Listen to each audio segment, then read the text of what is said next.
Guten Abend, liebe Zuschauerinnen und Zuschauer.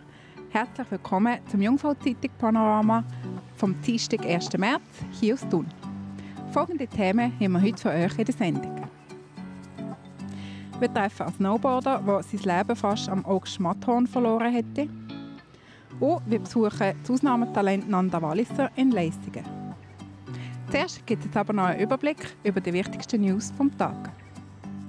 Stadt Thun legt dort die Planungsrevision öffentlich auf. Nach mehreren Jahren Planung und Austausch mit der Bevölkerung legt die Stadt Thun ab dem 4. März die Revision der Ortsplanung öffentlich auf. Der Stadtpräsident Raphael Lanz spricht dabei von einem Meilenstein in der Entwicklung unserer Stadt. Die Anwohnerbeschwerden gegen die Mobilfunkantennen abgelehnt. Der Mobilfunkanbieter Swisscom darf in Reutingen einen 20 Meter hohen Sendemast bauen. Das Berner Verwaltungsgericht hat die Beschwerden der Anwohner gegen die Baubewilligung in den Hauptpunkten abgewiesen. Wirtschaftlicher Aufschwung ist spürbar.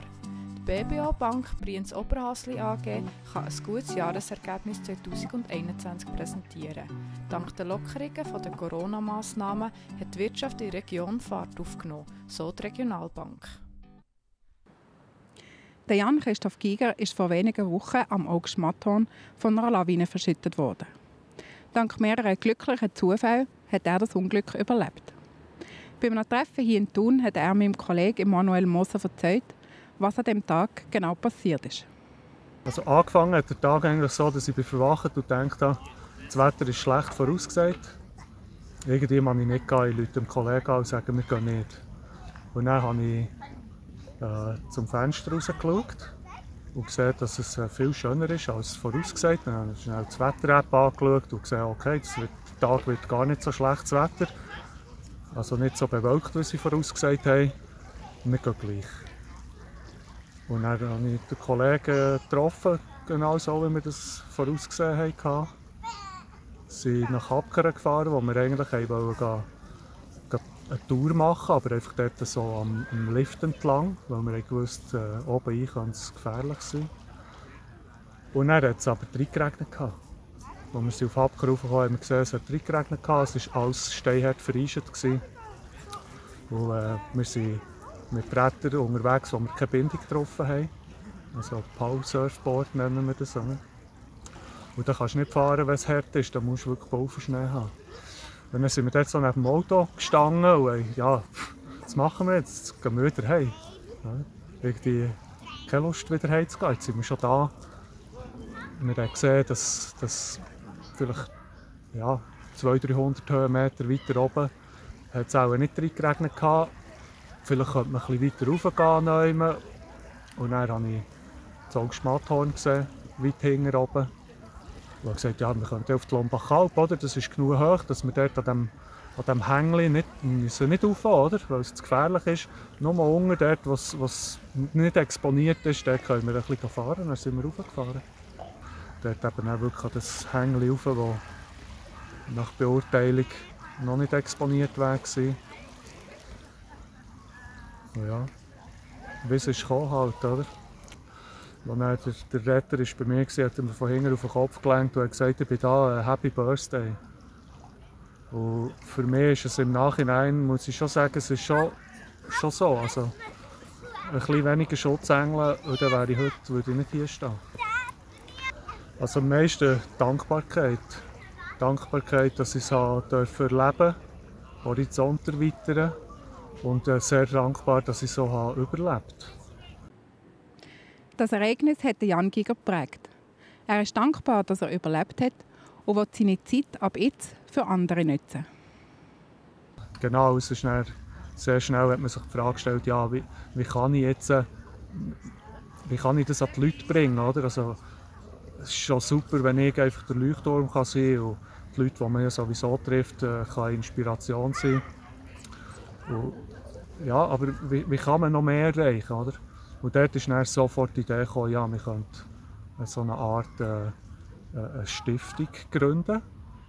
Mal anfangen mit der Organisation, die sich darum kümmert, dass man den Leuten eben etwas weitergeben kann so Ideen mit Free Hugs zum Beispiel, also wo man den Leuten auf der Straße mit einem Schild mitteilt, dass man eine Umarmung geben möchte, wenn sie das wollen, oder für den Leuten wirklich zu zeigen, sie sind nicht allein und es gibt Liebe auf dieser Welt. Und da gibt es natürlich ganz viele Ideen dazu, wie man das umsetzen kann. Also das Erste, was ich machen konnte, das ist so ein bisschen in meinem Feld vor Möglichkeit gestanden, ist eine Facebook-Gruppe gründen, die Lua Foundation heisst. Und da probiere ich jetzt möglichst viele Leute zu motivieren, einfach mal aus meinem Freundeskreis und meine Freunde zu motivieren, dass sie ihre Freundeskreise motivieren, dort mal dabei zu sein. Und dort können wir dann verschiedene Aktionen dann zusammen planen und umsetzen, eben mit Free Hugs oder mit Leuten, die an Einsamkeit leiden oder ältere Leute, die im Altersheim sind und niemand mehr haben, dass man mit denen einkaufen oder die zum Essen einlädt oder mit ihnen ein bisschen spazieren, dass man einfach wirklich etwas machen kann für die Allgemeinheit. Von Thun gehen wir jetzt auf Leissigen. Dort wohnt nämlich eine der besten Gleitschirmpilotinnen der Schweiz. Mein Kollege Ben Abeckle durfte sie daheim besuchen und hat von ihr erfahren, wie sie überhaupt mit dem Fliegen angefangen hat.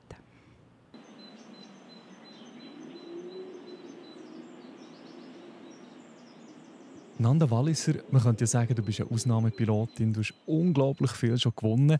Kannst du zusammenfassen, was alles? Also aktuell 4-fache Schweizer Meisterin, letztes Jahr Dritte auf dem World Ranking und Dritte beim Paragliding World Cup Finale oder Superfinale, genau. Jetzt haben wir gehört, Dritte im World Ranking, denkt man, ja, die verdient so viel wie der Roger Federer vielleicht. Ja, knapp nicht. Es fehlt noch etwas. Wir werden sehr gut mit Weinen ausgestattet, wenn wir gewinnen, oder vielleicht ein T-Shirt oder eine Jacke. Finanziell meilenweit weg von Roger Federer. Wann hast du angefangen zu fliegen? Ich habe so vor 15 Jahren angefangen mit Fliegen. Habe es in Deutschland gelernt und bin dann in die Schweiz gekommen, wo ich eigentlich das Fliegen erst richtig gelernt habe. Also eigentlich ein relativ später Start. Definitiv ein später Start, aber ich habe auch nie gedacht, dass ich es mal so in Wettkampfform beüben würde. Der Wettkampf selber, was bedeutet der dir? Es ist eigentlich die Herausforderung, eine Aufgabe zu erledigen. Es bedeutet mir eigentlich die Gewissheit, dass ich irgendwas kann. Das Fliegen selber ist aber wahrscheinlich mehr für dich als der Wettkampf, nehme ich an. Es ist wirklich das Gefühl von Freiheit. Ich habe viel Stress eigentlich im Job und hier kann ich einfach die Seele bäumeln lassen.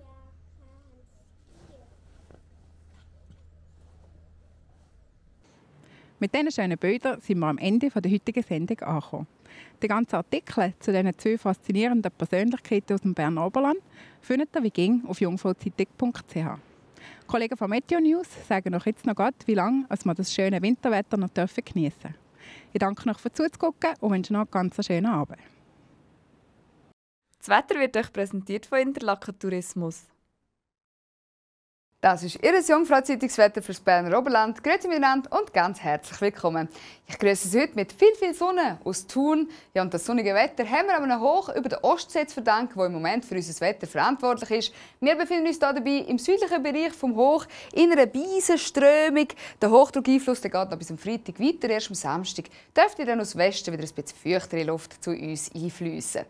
Nach einer sternenklaren Nacht starten wir am Dienstagmorgen in meteorologischen Frühling mit viel Sonne. Dazu messen wir ca. -3 Grad von Thun bis nach Interlaken und in Grindelwald dort wachen wir zu -7 Grad auf.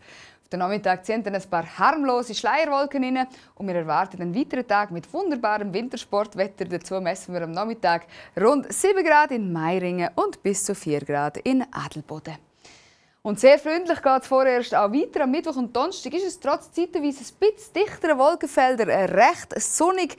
Mindestens bis am Samstag befinden wir uns unter Hochdruckeinfluss und wir erwarten dann erst am Sonntag eventuell wieder ein paar Wolken mehr am Himmel. Sonst kann man sagen, dass die Woche eine geniale wird fürs Frühlingsskifahren. Wir erwarten in den Bergen viel Sonne und eine tolle Fernsicht. Geniessen Sie das schöne Wetter. Ich wünsche Ihnen einen ganz schönen Abend und bis gleich wieder. Ade miteinander.